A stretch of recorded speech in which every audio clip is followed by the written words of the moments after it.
একটা কথায় আছে, পাপ কখনো বাপকেও চায় না।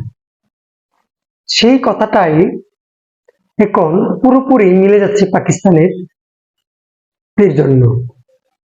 কিভাবে পাকিস্তান রক্ত করে একটি জঙ্গি রাষ্ট্র, সেই রাষ্ট্রের যে অতীত ইতিহাস, ভয়ঙ্কর ইতিহাস, সেই পাকিস্তান থেকে ভেঙে যাচ্ছে, নতুন রাষ্ট্র গঠিত হচ্ছে বেলুচিস্তান।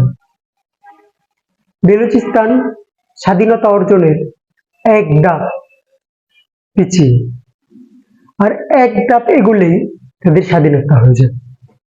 কিন্তু বাংলাদেশে কিছু কিছু রাজাকারের বীজ আছে, তারা এখনো চায় পাকিস্তান, পেয়ারে পাকিস্তান করে।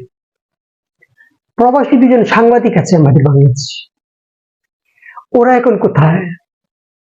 ওদের বক্তব্য শুনতে ইচ্ছে করে, ওদের পেয়ারে পাকিস্তান চলে গিয়েছে। কই গিয়েছে? ওদের পেয়ারে পাকিস্তান এখন যায় যায় অবস্থা। আমাদের বাংলাদেশে কিছু পাখি প্রেমী আছে, যারা চায় পাকিস্তানের নামে সারাদিন রাত গুণগান করছে, পাকিস্তান এই করছে সেই করছে।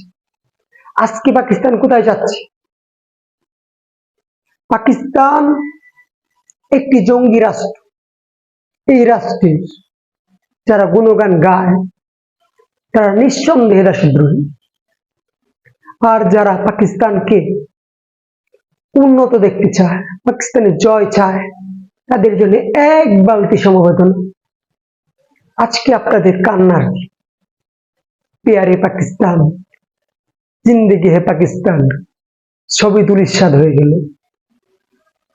পাকিস্তান কি হবে? পাকিস্তানের ভবিষ্যৎ ধ্বংস হয়ে যাবে। পাকিস্তানে যে পাপ করেছে, সে পাপের মাসুল তারা দিয়ে যাচ্ছে এবং ভবিষ্যতে দিবে।